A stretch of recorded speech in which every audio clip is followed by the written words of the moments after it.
خواهر زنگ میزند و همچنان در همین کانال گویم نور تیوی هم با چند نوشتجات هایی که آمده است که من در از گویم حامله‌دار هستم.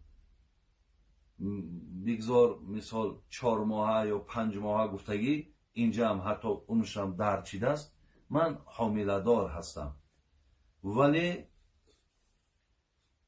از روزی که آمدم در خانه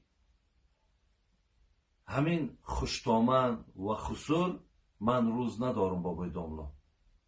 یعنی ما با شوهرمون همزبانیم، ما با شوهرمون یکدیگر را میفهمیم. لیکن چیکار کنیم که مادرش مجبور دارد که باید این دختر حامله‌دار نمیشید، باید تو عالی قطعی این 2 سال 3 سال زندگی میکردی، تو خراکتر ای را میفهمیدی، تو ای را باید میدونستی، بعدا مقصد تو از ای فرزند میگرفتی. از این لحاظ بابای داملا من در بطنم حاضر فرزند دارم. این مادری بچه گویم خوشتامنش مجبور دارد که رفته این فرزنده مقصد از بطن این زن بگیر، تازه کن و در همین دوام میستیم، صبر میکنیم، میبینیم اگر میشدگی باشد، بعد من مقصد عروسه اعلان میکنم، انا اینجا دا بعد زندگی ها تونا و مقصد کاراتونا من میبینم گفته. یعنی از همون تحت کنترل من، از گفته من یگان قدم بیرون نمیشه. اگر مقصد قبول داری مرحمت، نداری همون گپی سفسطه پیشینه که شیرا من نمیبخشم، من مادری تو نیستم، من تر ای خانه پیش میکنم. خلاص این خواهر چی میگرد؟ بابای داملا آیا من به همین کار راضی شوم یا نشوم؟ شما چی میگین؟ برادرای عزیز، در جای من خداتون تصور کنید که در همین خیل سوال باید چی جواب گوییم؟ چی جواب گوییم؟ اکو من سوال و جواب دارم، بر من مراجعت میکنن همچی یک برادرشون، همچی یک نصیحتگر. من چی کار کنم؟ باید چی بگم؟ بگم گپی همو خوشتامنی، بفهمی، به عقلی، به فراستی، به انصاف تا بگیر؟ من خیلی بگم باید. سوال دیگر اینجا چند سوال است، لیکن من همون میگم پارچه پارچه همونا را برای شما خانم. داملای عزیز، از روزی که من این خانه آمدم، من زیر طعنه خوشتامنم قرار گرفتم. داملا التماس میکنم خاندان ما از برنامه های شما دائم پیگیری میکنن، گوش میکنن. یک صحبت درباره طعنه کردن، خاصه بر همین طعنه ای که من مالی کم آوردم. مقصد شاید بیچاره خیلی دستی کوتاه داشته است، نادار بوده است، به شرایط بوده است، مالی کمتر آورده است. تا حاضر میگد من صاحب یک فرزند با یک فرزند دیگر در شکمم، تا حاضر میشینیم طعنه ای که تو مالی کم آوردی، تو چیزی کم آوردی، تو لایق این خانه ما نیستی، تو لایق این بچه من نداری، گفته برای من طعنه میکنن. داملای عزیز، در همین باب یک صحبت میکردیم. من باور کنین حیران میشم در همین مسئله که وقتی که شما طعنه میکنین تو مالی کم آوردی، ای به انصاف، تو چند پول دادی خودت؟ این شما یک چند پول، هم $2000، همون $3000، همون $4000 و چی میشود؟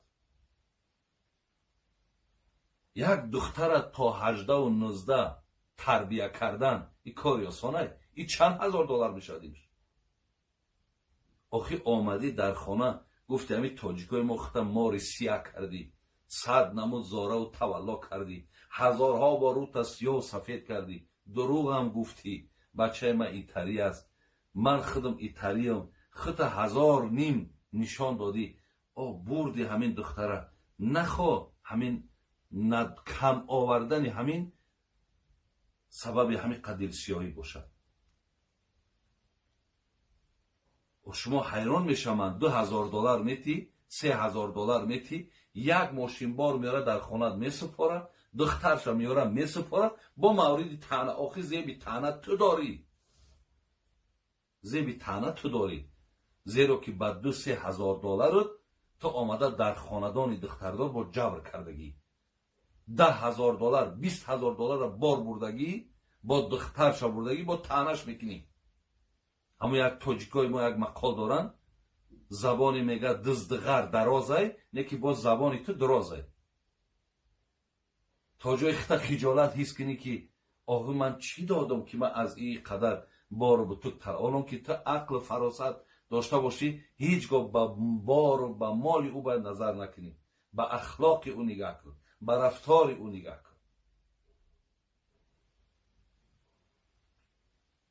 هزار حیف میگم بر همون مردهایی که همین خیل خوشتامنها مثال کلینها را تنه میکنن در بر همون زن شیشتگی او یک دهنگب نمیزنی. من نمیدونم تو در او خانه تو چی نقش داری، تو در او خانه چی نقش میبازی، و چرا مثال او وقت تنه کرد تو مثال همچی یک رهبری خانه، خداوند در قرآن الرجال قوامون علی النساء گفته، یعنی رهبر مثال تو همچی یک کلانتری خانه و حساب میره، یک دمک نمیگوی ای مثال زنک اوی چی کاره تو بیا روز بتی آخی همین گپ شی همین کار شی آخی بار نگاه که تو چند سوم دادی که این قدر بارو به تو از این طلب داری. برادرای عزیز من نمیدونم همه کار در دستی زنه. بیچاره خودشان میگن، من از کجای گپوره از خودشان میگن ای خسرم بسیار آدمی خوبه وای در گپ نمیرسه، او را گپ زنی هم نمیمونه. خیلی گپ به تو نرسه، گپ زنی نمونن، تو در او خانه چی کار میکنی؟ همون خدا رحمت کنه شیخ سعدی چی میگه؟ یک مصرای شعریش نویسانده بدون، میگفت اگر زن ندارد سوی مرد گوش، خوب گوش که مرده که زن زندگی بچه تا ویران کیسته، خب در خانه تلاطم انداخته است، در خانه مصیبت آورده است، خب لیکن تو وقتی که خاموشی و سخنی نمیگوی من برای تو مراجعت دارم. ترا شیخ سعدی گفته است اگر زن ندارد سوی مرد گوش، سراویل و کهلش در مرد پوش. میگه که بگیرین لباساتون رو عوض کنین، لباسای مردکی تبته در دست انمو زن تو، لباسای او را تو بپوش، برای که دستی تو در این خانه هیچی نمی آمد است، یعنی تو در اون خانه هیچ کس نبوده.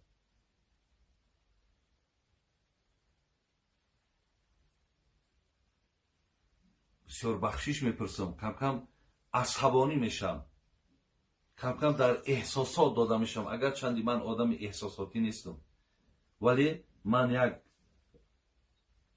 آمار خواندم از مجله گازیت اسیسیر، رئیس کمیته کار با زنان و آیله نزدی بگیم جمهوری تاجیکستان اون وقت